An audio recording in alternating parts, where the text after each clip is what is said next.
Ďakujem pekne za slovo. Vážené kolegyne, kolegovia, pekný pracovný podvečer prajem vo spolok. Konsolidáciu verejných financií, o ktorej sa rozprávame, musíme robiť. V tom sa zhodneme koalícia aj opozícia. Prečo ju ale musíme robiť? Minister Kamenický dnes povedal, aby sa Slovenská republika nedostala na grécku cestu, na čo sme upozorňovali aj my v KDH ako opozícia už koncom minulého roka. Celý tento rok ste to neriešili, naopak navyšovali ste výdavky štátu. O šetrení v parlamente sme skoro vôbec nehovorili. A dnes prichádzate s drastickým balíkom bez odborných konzultácií a bez analýz. Toto je to najviac, čo vyčítame, lebo táto konsolidácia mala byť pripravená lepšie. Mali sme sa o nej rozprávať oveľa viac, priebežne a na mnohých úrovniach v tejto spoločnosti. Konsolidácia prináša zmenu v rodičovskom dôchodku, s čím máme v KDH problém, lebo ho zmieša s asignáciou 2% dane. Navrhuje sa tu zavedenie asignácie podielu zaplatenej dane z príjmov pre rodičov, ako náhradu za rodičovský dôchodok vyplácaný zo sociálneho poistenia. Bez prípravy, bez analýz, bez dialógu naprieč našou spoločnosťou s tými, ktorých sa to týka. Ale so zjavným výsledkom, že rodičia dostanú podstatne menšie príspevky za rodičovský dôchodok ako doteraz. Prichádzate s konsolidáciou, ktorá bude mať zásadný vplyv na samosprávy.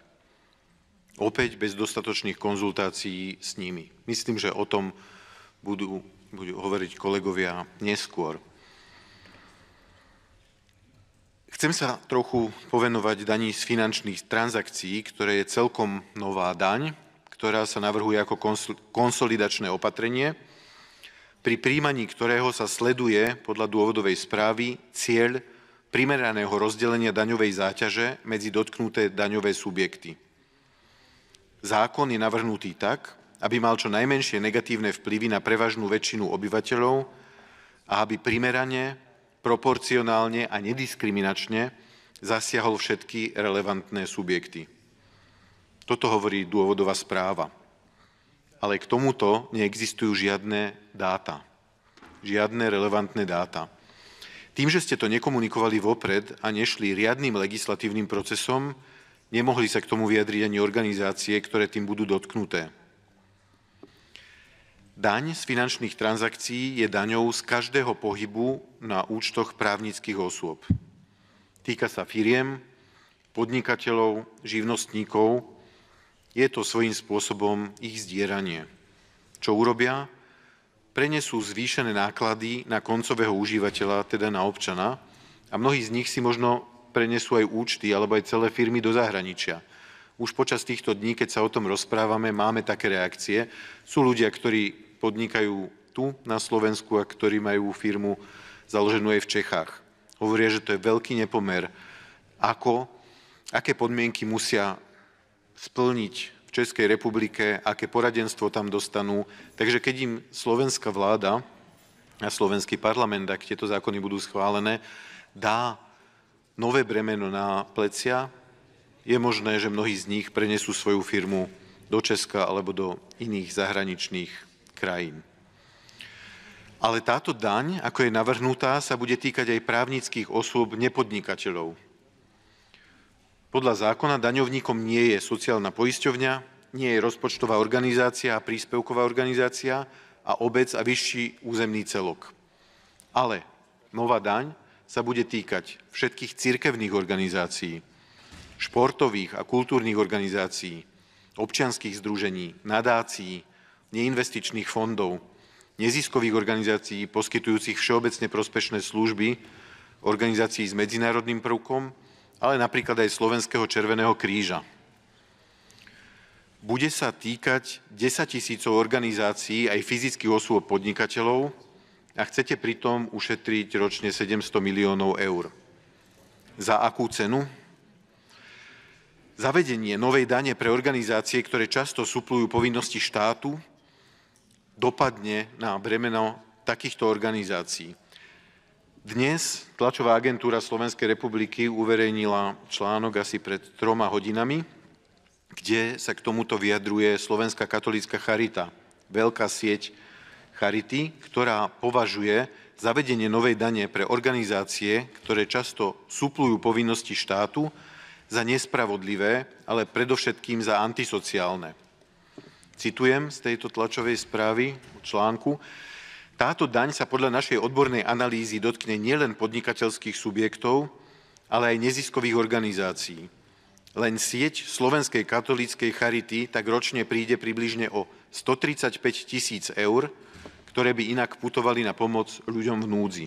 Upozornil na tlačovej konferencii generálny sekretár Slovenskej katolíckej charity Miroslav Dzurech. Zavedenie novej dane pre organizácie, ktoré často suplujú povinnosti štátu, považuje charita nielen za nespravodlivé, ale predovšetkým za antisociálne.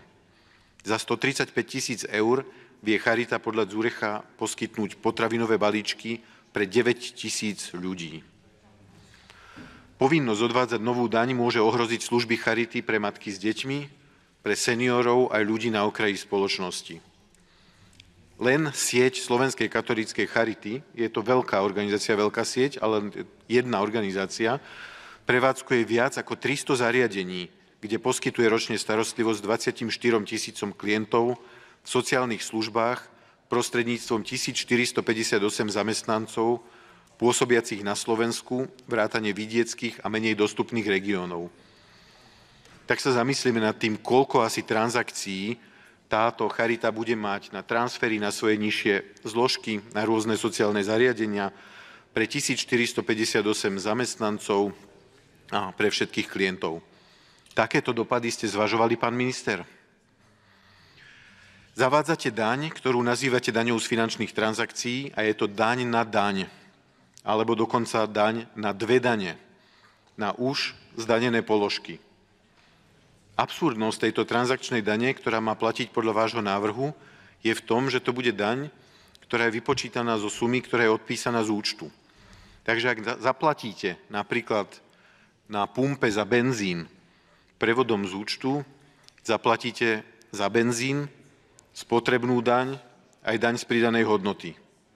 A bónus po novom zaplatíte aj transakčnú daň, aj zo spotrebnej dane, aj z dane z pridanej hodnoty. Reálne je táto nová daň skôr prostriedok na ošklbanie obrovského množstva organizácií, ktoré by si zaslúžili rešpekt pre svoju vzájomne prospešnú a verejne prospešnú činnosť. Obišli ste štandardný legislatívny proces, kde by bol priestor pre dialog s ich zástupcami, pre analýzy dopadov opatrení, ktoré navrhujete. Pýtam sa, nezaslúžili si tieto organizácie to, aby ste s nimi mali skutočný dialog o tom, čo pripravujete? Nezaslúžili sme si to my, poslanci Národnej rady Slovenskej republiky, odborné združenia, komory, odbory, Združenie miest a obcí, Združenie SK8 a tripartita? Ale nie je tu žiaden dialog. Sú tu len drsné opatrenia na naplnenie štátnej kasy, z ktorej doteraz plným priehrštím rozhadzujete. Ideme na maďarský spôsob, ktorý otrávi ekonomiku na Slovensku, ako tu bolo už dnes povedané. A z môjho pohľadu si takto pílite konár sami pod sebou. A je to politický začiatok konca 4. vlády Roberta Fica.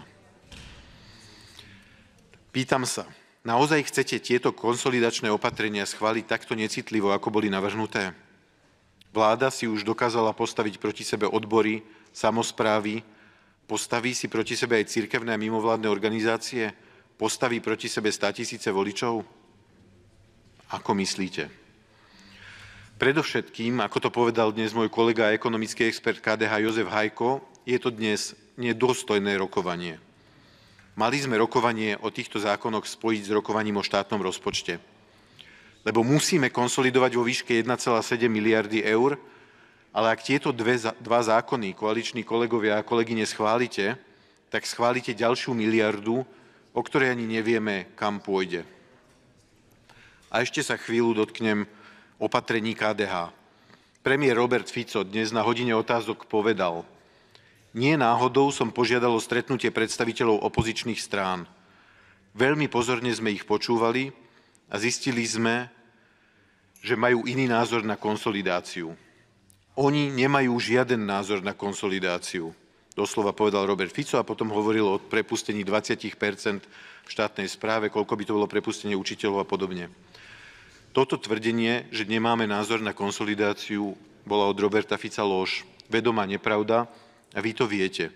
Pretože naši zástupcovia prijali pozvanie na úrad vlády, kde prezentovali naše opatrenia, ktoré boli o znížení zamestnancov vo verejnom sektore o 10%, o znížení výdavkov ministerstiev o 10%, o odpredaní 10% prebytočného majetku štátu, zvýšenia odvodu z hazardných hier o 10% a zlepšenie výberu DPH na úroveň priemeru 10 najúspešnejších členských štátov Európskej únie. Môžete mať na to iný názor na naše opatrenia a môžete si myslieť, že by to nefungovalo, ale o tom mala byť odborná diskusia týždne a mesiace dopredu. Tieto predložené konsolidačné opatrenia pre nás znamenajú, že máme vládu zdražovania a dusenia podnikateľov. Je to vaša voľba, myslím, že občania vám to spočítajú. Ďakujem za pozornosť.